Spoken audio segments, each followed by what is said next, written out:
Assalamu alaikum. Welcome to my lectures. I'm your social studies lecturer Midhat Abbas. Students, we started a chapter which is chapter 7. आज हम discuss करेंगे communication और उसके questions.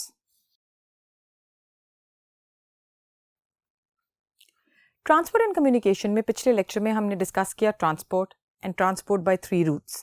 Today we are going to start with communication and फिर हम करेंगे questions. Now for communication, last lecture में हमने डिस्कस किया था communication होती क्या है. So communication is basically exchange of information between two people, two groups, two companies, two countries.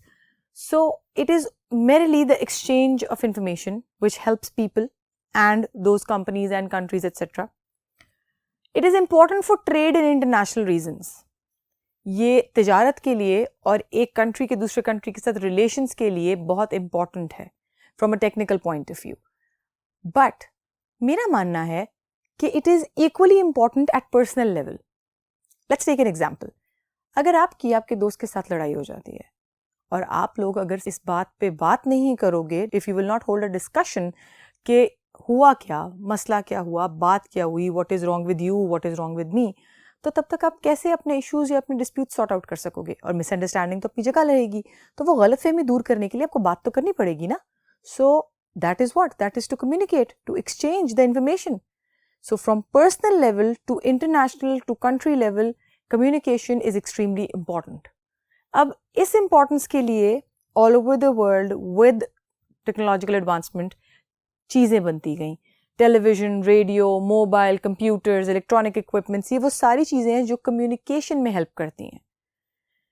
Now there are advantages of communication as well. It keeps people in touch. जैसे कि अभी मैंने आपको एग्जाम्पल दी कि लोग अगर आपस में कम्युनिकेट करेंगे, बात करते रहेंगे, तो ये उनकी सोशल बिहेवियर के लिए भी अच्छा है और उनकी अपने ग्रोथ के लिए भी अच्छा है. It keeps countries in touch. Countries के पॉइंट ऑफ व्यू से इंटरनेशनल रिलेशंस अच्छे रहेंगे, ट्रेड अच्छी रहेगी तो कंट्री में आने वाला पैसा अच्छा रहेगा, एक्सपोर्ट्स एंड इम्पोर्ट्स जो हैं वो इफेक्ट नहीं होंगी because they are important for the growth of the country. It helps in case of natural disasters, political development and sports etcetera. अब ये मदद कैसे करता है in case of natural disaster. Technology इतनी एडवांस कर हो चुकी है कि जो जियोलॉजिस्ट हैं या जो मीटेरोलॉजिस्ट हैं, ये वो लोग हैं जो इस बात को असेस कर लेते हैं looking at the trends and with the advancement looking at the condition of the earth and the atmosphere कि गॉड फॉरबिड कोई नेचुरल डिजास्टर तो नहीं आने वाला, कहीं कोई सैलाब, कहीं कोई अर्थक्वेक, कहीं कोई ऐसी मूवमेंट अर्थ की कि वो प्रिडिक्ट कर सकें. जब वो ऐसा कुछ देखते हैं या प्रिडिक्ट कर लेते हैं तो कम्युनिकेशन की वजह से and because of the technology वो बेहतर तरीके से और जल्दी ये इन्फॉर्मेशन उस जगह तक पहुंचा सकते हैं जिस जगह पे ऐसा कोई नेचुरल डिजास्टर होने वाला हो, तो उस जगह को वक्त से पहले खाली किया जा सकता है. In terms of political development, अब किसी कंट्री में उनकी हुकूमत चेंज हुई, प्राइम मिनिस्टर बदला, ये प्रेसिडेंट बदला, ये इन्फॉर्मेशन होना बहुत ज़रूरी है in terms of international relations. फिर sports, according to sports, cricket में क्या हो रहा है, फुटबॉल में क्या हो रहा है, पाकिस्तान में बैठे बेल्जियम में क्या हुआ, या फुटबॉल के टूर्नामेंट में क्या हुआ, या इंग्लैंड में क्या हुआ, क्रिकेट मैच में क्या हुआ. So yes, communication is extremely important at personal level and at international level as well. Moving on, let's do the questions. Question number 1 says, computer technology has changed our lives. Write of at least 5 ways to show how this is so. Computer technology ने हमारी जिंदगियां बदल दी. Question कह रहा है कि आप ऐसे 5 तरीक़ेकार लिखें जिनसे ऐसा हुआ है, like where it have made the change. I have listed 5 points.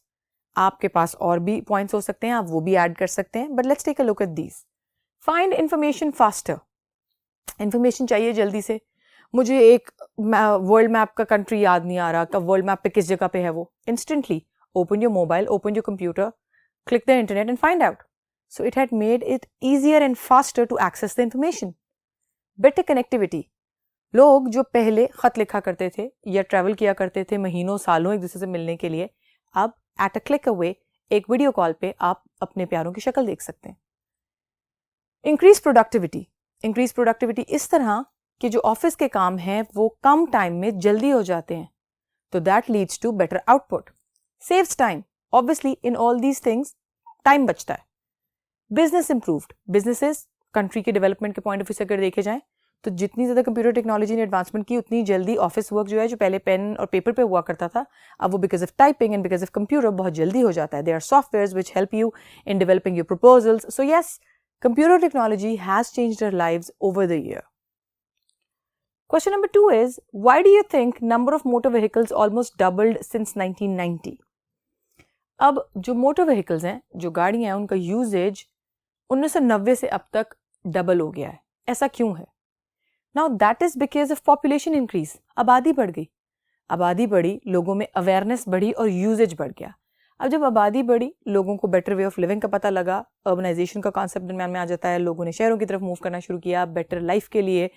Then awareness की वजह से उनका यूजेज भी बढ़ गया. So yes, they wanted to make their life easy, और ईजी बनाने के लिए they started using cars. The third question is, make a general statement about the use of road and rail in Pakistan over the period from 1990 to 2007.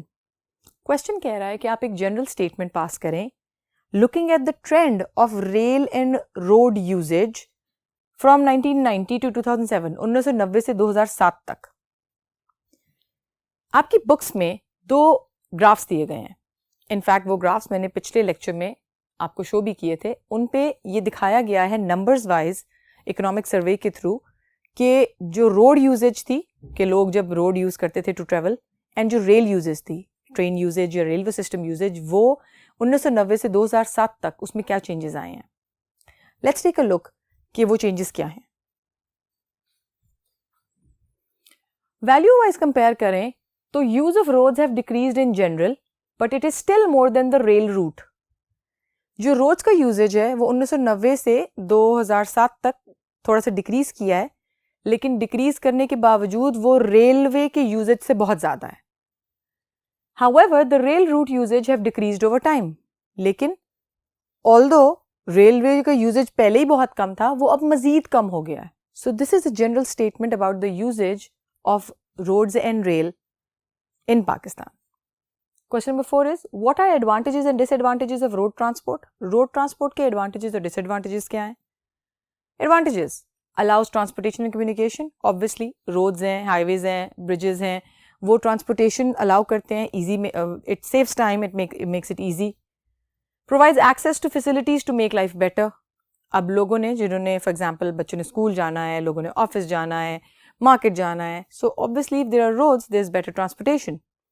Disadvantages में, they are expensive to build and maintain. पैसा ज़्यादा लगता है उनको बनाने में और उनकी मेंटेनेंस में भी.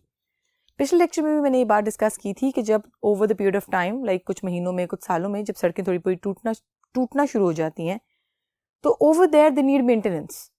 अब because of a lot of these things happening all around the country, इनकी मेंटेनेंस पुअर हो गई है, इतनी जल्दी उनको रिपेयर नहीं किया जाता.